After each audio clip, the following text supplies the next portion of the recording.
সবাই। আজকে 5 আগস্ট 2025 আজকের স্টাডি প্ল্যান।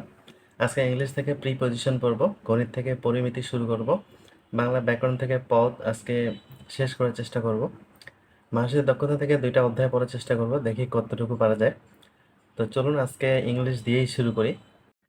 আজকে ইংলিশ গ্রামার থেকে পড়লাম প্রিপজিশন, কম্পিটিটিভ এক্সাম ভোকাবুলারি বই থেকে কয়েকদিন আগে পড়ছিলাম, এই জন্য এখান থেকে পড়লাম। বিসিএসে যেহেতু একটা বা 2টা প্রিপজিশন থাকে, তো আজকে এখানে বিসিএস এর প্রিভিয়াস কোশ্চেনগুলো পড়লাম আর হচ্ছে পিএসসির গুলো পড়লাম।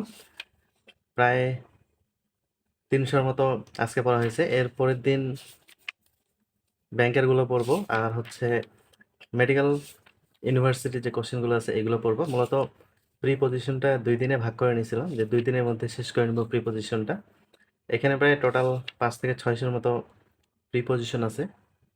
প্রিভিয়াস কোশ্চেনগুলো আসলে খুবই গুরুত্বপূর্ণ। প্রিভিয়াস থেকে মোটামুটি মুখস্থ টাইপের পড়াশোনাগুলো কমন পড়ে যায়। বাংলায় ব্যাকরণ থেকে পদ প্রকরণ পড়তেছি। গতকালকে ক্রিয়া পর্যন্ত পড়ছিলাম, তো আজকে ক্রিয়া বিশেষণ, অনুসর্গ, কর্ম প্রবচনীয়, পোস্টপজিশন, আবেগ, যোজক এবং পদ নির্ণয়, এই কয়েকটা টপিকই পড়লাম আজকে।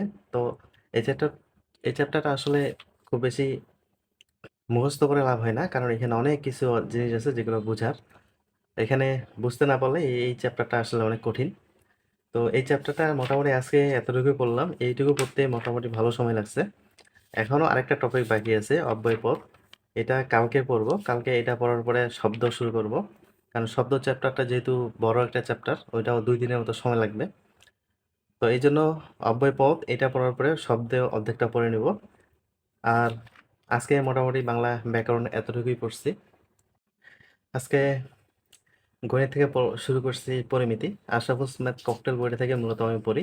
এখান থেকে আমি সবগুলো চ্যাপ্টারে করছিলাম একটা একটা করে। তো এখন রিভিশনও দিচ্ছি এই বই থেকেই। এই বইটা মোটামুটি ভালোই লাগে। আগে যখন ম্যাথ করতাম তখন খুবই বিরক্ত লাগতো, এখন ম্যাথ করতে মজাই লাগে, কারণ এখন ম্যাথগুলো সব কিছু জানা হয়ে গেছে, দেখা হয়ে গেছে।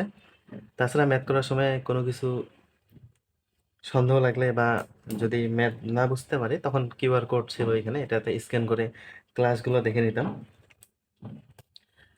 তো আজকে পরিমিতিটা একটু কঠিন অধ্যায়, কিন্তু আমার কাছে মনে হয় না যে এটা একটা কঠিন অধ্যায়, কারণ পুরো অধ্যায়টা হচ্ছে সূত্র নির্ভর। সূত্রগুলো মনে থাকলে আসলে ম্যাথগুলো খুব ইজিলি হয়ে যায়। তো আজকে অর্ধেকের মতো পড়ছিলাম, অর্ধেকের একটু কম। তো প্রথমে পড়ছিলাম বিষমবাহু ত্রিভুজ। বিষমবাহু ত্রিভুজের যে সূত্রগুলো দেওয়া আছে, জাস্ট সূত্রগুলা মুখস্থ থাকলে ম্যাথগুলা তেমন একটা কঠিন না। তারপরে সমকোণী ত্রিভুজের 2টা মাত্র সূত্র। এই সূত্রগুলো দিয়ে মোটামুটি সবগুলো ম্যাথই করা যায়। কোনো ম্যাথ এখানে বাদ নাই যে সূত্রর বাইরে থেকে বা অন্যরকম টাইপের। তবে কিছু ম্যাথ আছে একটু ঘুরাই পেঁচায় কঠিন করে দেওয়া, আর কতগুলো ম্যাথ আছে খুবই ইজি হয়ে দেওয়া, যেগুলো যেগুলো খুবই ইজি। তারপরে বিষমবাহু ত্রিভুজ, সমদ্বিবাহু ত্রিভুজ, আমার মনে হয় যে এটা একটু কঠিন, কারণ এখানে সমান সমান বাহু আর হচ্ছে অসমান বাহু, এটা একটু চিহ্নিত করেই কঠিন হয়ে যায় যখন দুটা বাহু দেওয়া থাকে। 2টা বাহু দেওয়া থাকলে আসলে ম্যাথটা একটু সমস্যা হয়, আর সূত্রটা অবশ্যই মুখস্থ না থাকলে তো পসিবল হয় না। তারপরে সমবাহু ত্রিভুজ, একটা মাত্র সূত্র। আর তাছাড়া কিছু বেসিক জিনিস আছে যেগুলা মোটামুটি সবাই জানে। তারপরে হচ্ছে আয়তক্ষেত্র। মূলত আজকে আয়তক্ষেত্র পর্যন্ত পড়ছি। আয়তক্ষেত্র পুরোটাই শেষ করিনি। আয়তক্ষেত্র প্যাটার্ন 6 পর্যন্ত পড়ছি। 7 থেকে ম্যাথগুলো একটু বড় বড় আছে। এই 7 থেকে শুরু করে আজকে পুরোটাই শেষ করার চেষ্টা করব। এদিকে সব রিটেন টাইপের ম্যাথ, একটু বড় বড় আছে। তো পরিমিতিটা যদি ভালো মতো শেষ করতে পারি, তাহলে অনেক চ্যাপ্টারে আসলে একটু সুবিধা পাওয়া যায়। তো আজকে ম্যাথ এ পর্যন্তই। আজকে মেন্টাল অ্যাবিলিটি শুরু করছি খায়রুলস মেন্টাল অ্যাবিলিটি থেকে। তো প্রথম অধ্যায় এবং দ্বিতীয় অধ্যায়ের টার্গেট ছিল। প্রথম অধ্যায়ের মধ্যে চ্যাপ্টারটা একটু বড়, এখানেই মূলত প্রশ্ন আসে অনেক বেশি। দ্বিতীয় অধ্যায় থেকে প্রশ্ন আসে খুবই কম, একটা বা 2টার মতো। তো প্রথম অধ্যায় থেকে যে বিষয়গুলো গুরুত্বপূর্ণ, কোডিং, ডিকোডিং, বৈসাদৃশ্য, রক্তের সম্পর্কে নির্ণয়, অ্যানালজি, এই 4টা খুবই গুরুত্বপূর্ণ। এই 4টা থেকেই প্রায় 2টা-3টার মতো প্রশ্ন আসার সম্ভাবনা প্রচুর। তো প্রথমে আছে coding decoding. Coding decoding Bangla এবং ইংলিশ 2 ভার্সন মিলে এখানে প্রশ্ন আছে প্রায় 69টার মতো। যেগুলো একটু বুঝে বুঝে পড়াটাই উত্তম। আসলে এগুলা বলতে গেলে ম্যাথের মতো। বুঝতে পারলে আসলে সহজ, না হলে একটু কঠিন হয়ে যায়। তো এখানে যে প্রশ্নগুলো আছে, প্রিভিয়াস প্রশ্নগুলা, এগুলো দেখতেছি। তার সাথে প্রিভিয়াস এর সাথে যে আরো কিছু প্র্যাকটিসের জন্য আছে, এগুলোও একটু করে দেখতেছি। মূলত এখান থেকে একটা ভালো নাম্বার নিতে হবে, কারণ খুব ইজিলি এখান থেকে নাম্বার পাওয়া যায়, ম্যাথ প্লাস মেন্টাল এবিলিটি। তারপরে হচ্ছে রক্তের সম্পর্ক নির্ণয়। এখানে একটু প্যাচ লাগে যায় অনেক কিছু বুঝতে না পারলে। তারপরেও এখান থেকে প্রশ্ন কিন্তু প্রচুর পরিমাণে আসে, এই জন্য এটা গুরুত্বপূর্ণ। তো প্রথম অধ্যায় এবং দ্বিতীয় অধ্যায়ের মাঝে অনেকগুলো জিনিস আছে যেগুলো বাদ দিছি, কারণ এগুলা ব্যাংকের সময় লাগতো। এখন তো ব্যাংকে এত কঠিন জিনিসও দেয় না।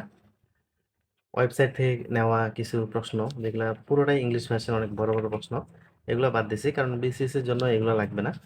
বিসিএস এর জন্য জাস্ট প্রিভিয়াস যে প্রশ্নগুলো আছে ওইগুলো লাগবে। আর প্রিভিয়াস এর সাথে যদি সহজ কিছু প্রশ্ন থাকে, কারণ বিসিএস এ মেন্টাল এবিলিটি এত কঠিন দেয় না। এই জন্য এই জন্য খুব বেশি কঠিন যেগুলো, এগুলো পড়তেছি না। তারপরে প্রথম চ্যাপ্টার এবং দ্বিতীয় চ্যাপ্টারের মাঝে যেগুলো দেখছি যে প্রিভিয়াস প্রশ্ন, আর যেগুলো একটু সহজ টাইপের, ওইগুলোই পড়ছি। যেগুলো ওয়েবসাইট থেকে নেওয়া ওইগুলো একটাও দেখিনি। তারপরে এখানে আছে অ্যানালজি। অ্যানালজি কিন্তু ব্যাংকের জন্য গুরুত্বপূর্ণ। এখানেও মোটামুটি অ্যানালজি আসার সম্ভাবনা প্রচুর। তো এখানে অ্যানালজি যেগুলো আছে ওইগুলো পড়ছি। আর মাস্টার বইয়ে যে অ্যানালজিগুলো আছে ওগুলো যদি পড়া যায়, তাহলে অ্যানালজি একটা ভালো প্রিপারেশন হয়ে যাবে। তো এখানে analogy Bangla version plus English version দুই ভাবেই। অ্যানালজিটা মূলত একটা সম্পর্ক নির্ণয় করতে বলে। এটা একটা ইন্টারেস্টিং একটা জিনিস। তারপরে দ্বিতীয় চ্যাপ্টারটা একটু দেখলাম। দ্বিতীয় চ্যাপ্টারের মধ্যে দুইটা জিনিসই গুরুত্বপূর্ণ, সিরিজ সম্পন্নকরণ আর হচ্ছে চিত্রের যৌক্তিক সংখ্যা বসানো। এই দুইটা থেকেই প্রশ্ন আসার সম্ভাবনা বেশি। তো এখানে পার্টগুলো সাজানো হয়েছে ইজি, মিডিয়াম, হার্ড। তো এখানে যেগুলো প্রিভিয়াস থেকে আছে ওগুলোই দেখছি, আর বেশি হার্ডগুলো তেমন একটা দেখিনি। তারপরে চিত্রের যৌক্তিক সংখ্যা বসানো, এটা একটু শুরু করছিলাম, এখানে আরো একটু পড়া বাকি আছে। এটা একটু পড়ে নিয়ে তারপরে পরের দিন অন্য কোনো চ্যাপ্টার শুরু করব। তো এখানে চিত্রগুলো একটু বুঝতে সময় লাগতেছে, এই জন্য একটু সময় দরকার এই চ্যাপ্টারটাতে। মূলত মানসিক দক্ষতাতে একটু সময় লাগতেছে মূলত বিষয়গুলো বুঝতে।